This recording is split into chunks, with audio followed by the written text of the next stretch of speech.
مساكم الله بالخير أعزائي المشاهدين. فقرتنا الأسبوعية في علم وعالم الفراسة تعرف على المزيد حول أخبار والشخصيات وسمات المشاهير مع المتخصص في علم الفراسة والمحاضر في الجامعة الأمريكية الدكتور مبارك الأشقر. أهلا وسهلا بك. أهلا وسهلا فيك. كيف الحال؟ الحمد لله. اليوم راح نبدأ بأهم الانتخابات الإيرانية اللي انتهت ولا زال فيها جدل.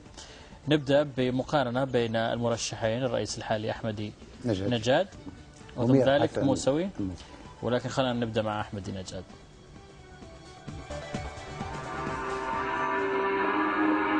شدید جهانی نهادها و سازوکارهای موجود اقتصادی و سیاسی در جهان دست نخورده باقی مانده است. آیا واقعاً میتوان امید داشت که کسی از طریق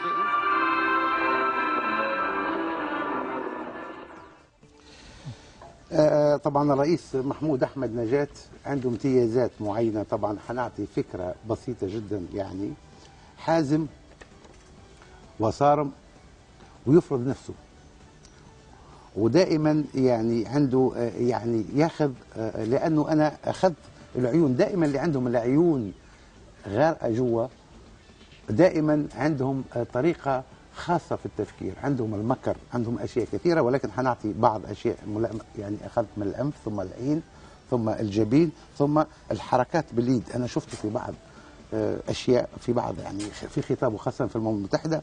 فهو حازم وصارم، يفرض نفسه ويقول للذين حوله أنا موجود. نشيط كثير الحركة، شديد الحزم، وعطوف، يحب الإصغاء، شديد الذكاء، شديد المكر، خبيث، صدامي، شرس، يسعى للحكم والسيطرة، طموح، قيادي، يسعى للمثالية. زائد على ذلك فهو دائما يستعمل ايديه في الخطابات، اذا تشوفوا في بعض خاصه في الامم المتحده، والناس اللي عندهم النظره هذه الحاده، ودائما يستعمل عيونه هيك، يعني عنده كثير من بعض من الزعماء والرؤساء اللي عندهم النظره هذه، فبيكونوا جدا حادين وقياديين.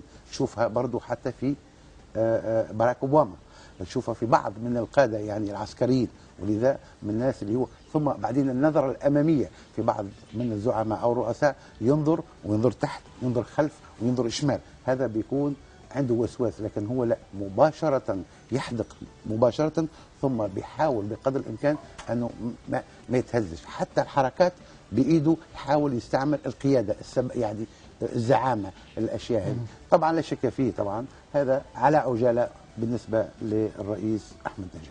نعم، نروح إلى منافس الرئيس أحمد نجاد مير حسين موسوي الذي يحتل المركز الثاني، ولكن الآن قدم احتجاج لأنه هو يقول في تزوير في الانتخابات. نشوف مير حسين موسوی تویین.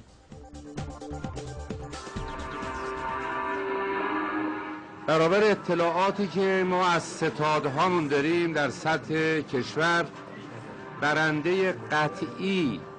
برنده قطعی با نسبت آرای بسیار زیاد.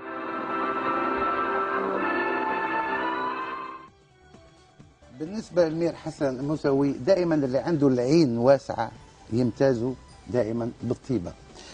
هذه طبعا يجيد فن الإصغاء والإبداء الرأي، شديد جدا. يحب يعني الإثارات، يعني يحب الذات، طيب القلب. بعض الأحيان يحب العزلة، يعني يحب الانزواء. راح نعطيك ليش يحب الانزواء بالنسبة للدقن. أشوف الدقن ونسبة الجبين طبعا مربع. يحب العزلة، انطوائي، لا يقول كل شيء ينوي يفعله. فعله يخضع للقيود، يعني يخضع للأوامر، يعني يتقاد وليس يقود مثل أحمد نجاد. الفرق ما بين هذا وذاك. طبعا يحب التغيير، دائما يحب التغيير. طبعا هو واضح الفرق ما بينه وبين أحمد نجاد هو القيادة. بالنسبة لأحمد نجاد عنده القيادة، عنده الزعامة، عنده المكر، عنده الخبث، قائد سياسي.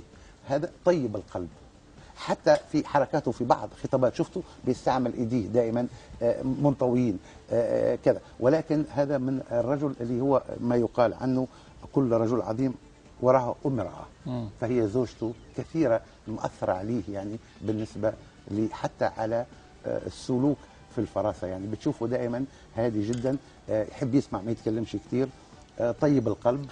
والله مشكلة هذه يا دكتور. يعني مثلا بعدين الواحد إذا كان أسد في الحروب ممكن يتحول إلى نعامة إذا تزوج مثلا. لا مو كلهم. إنه كيف ممكن تسيطر عليه؟ لا هي حتى أحمد نجاد يعني كان يحاول يضربه في زوجته أكثر. صح هو هذا صحيح. يعني أنا من خلال طبعا لو شفت أنت الأنف والإذن مثلا والمساحة، طيب القلب دائما اللي عنده مساحات العين طويلة، عين كبيرة، طيبين جدا وبسطاء.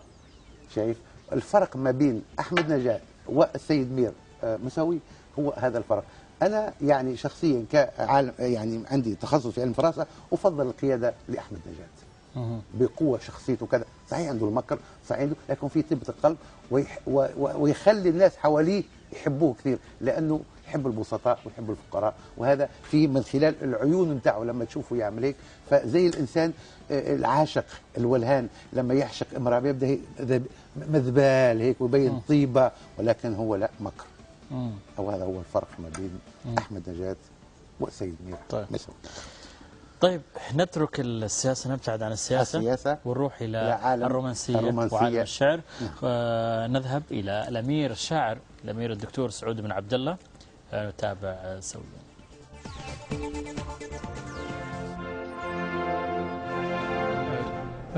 مثل ما قلت لك إنها يعني قناة متخصصة، وإذا كان في قنوات للشعر فهذا معناه أنه الشعر انتشاره جيد وناجح بين الناس وله جماهيرية في الشعر. لكن ما أعتقد أنه هذا ممكن يعني أنه يؤثر على القنوات الأخرى، لكن جميل لكن أنفس صالح الشعر. شوف هنا أمير فعلا، شوف العين، مساحة العين الكبيرة.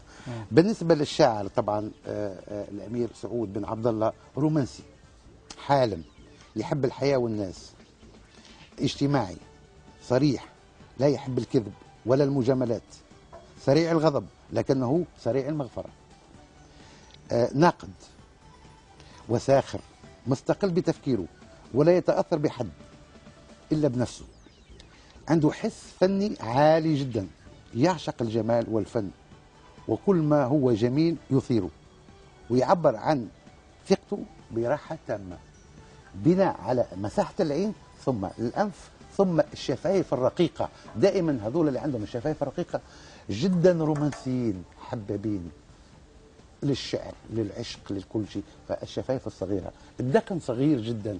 فهذه المساحات اللي أخذتها على صاحب السمو اللي هو الأمير عبد الله سعود بن عبد الله. سعود بن عبد الله. فهذه الأشياء موجودة فيه، رومانسي جدا جدا وفعلا وفنان وعالي جدا جدا، يغضب بسرعة لكن يتراجع على غضبه. نعم. على عجالة. نعم. حاولت بقدر الإمكان. أنا أتوقع إن شاء الله الأمير سعود، وأنا بسميه قمر السعودية. نعم هو